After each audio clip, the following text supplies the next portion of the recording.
Everyone laughed when a 7-year-old black boy picked up the flute, but what happened next left the entire crowd in tears. You won't believe who he really is. Stay till the end to witness a moment the world will never forget.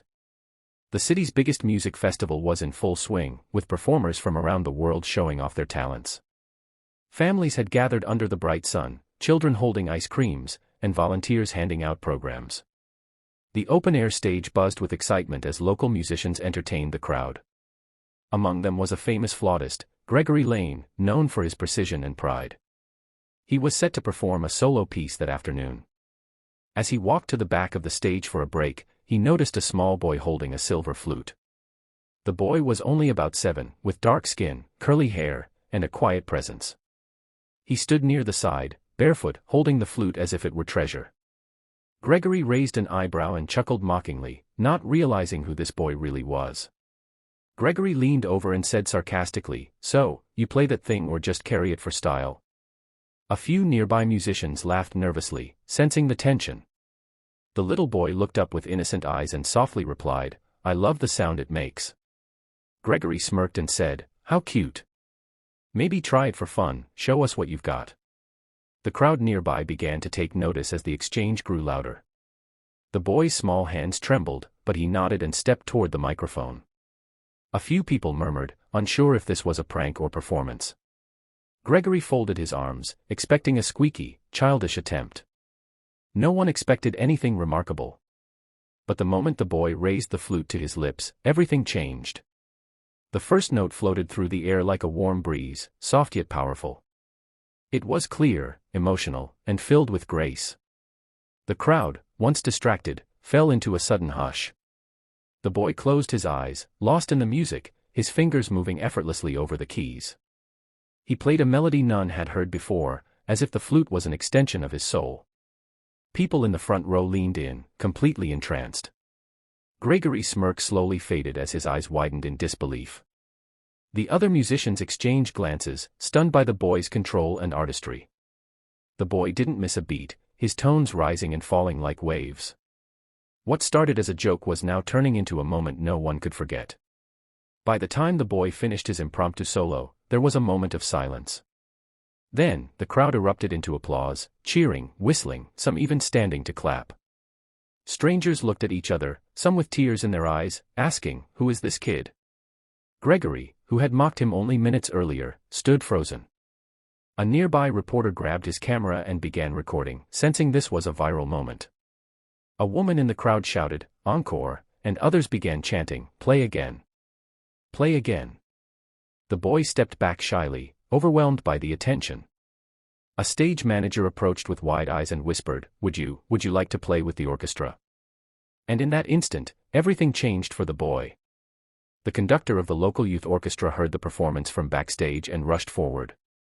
He knelt in front of the boy and asked his name. "Miles," the boy replied softly. "Miles Carter." The conductor smiled and turned to the crowd. "Ladies and gentlemen, would you like to hear Miles play with us?" The audience roared in approval. Miles was gently guided to the center of the stage, where a chair and music stand were placed. The musicians tuned their instruments, watching the boy with newfound respect. Gregory stood at the side, now silent, as he watched the moment unfold. Miles looked around nervously but nodded with courage. The conductor lifted his baton, and the orchestra began. The piece was Mozart's Flute Concerto No. 1, a challenging piece for even seasoned performers. But as the orchestra swelled, Miles found the rhythm and joined in like a seasoned professional. His notes danced above the violins, weaving in and out with stunning precision. The audience watched in awe as this tiny child led an entire orchestra. Gregory shook his head in disbelief, muttering, "This can't be real." But it was. Every note Miles played proved his gift wasn't a trick, it was pure talent. The performance lasted nearly 15 minutes, but it felt like magic. When the final note faded into the summer air, there wasn't a dry eye in sight. And then came a moment no one expected. Gregory Lane, the master flautist, slowly walked onto the stage. He clapped, genuinely, and raised his hand to speak. The audience quieted down instantly. He turned to Miles, looked him in the eyes, and said, "Today, I was humbled by greatness. I judged too quickly." He took off his expensive silver flute, kissed it, and handed it to Miles. "This belongs to someone who truly understands music," he said, voice trembling.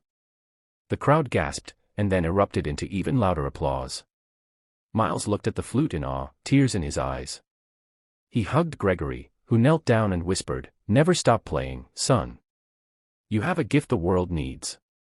And in that moment, a bond was formed between master and prodigy. After the show, reporters swarmed to learn more about the mysterious boy. Miles' mother stepped forward and shared their story. "He's never had formal training," she said, holding back tears.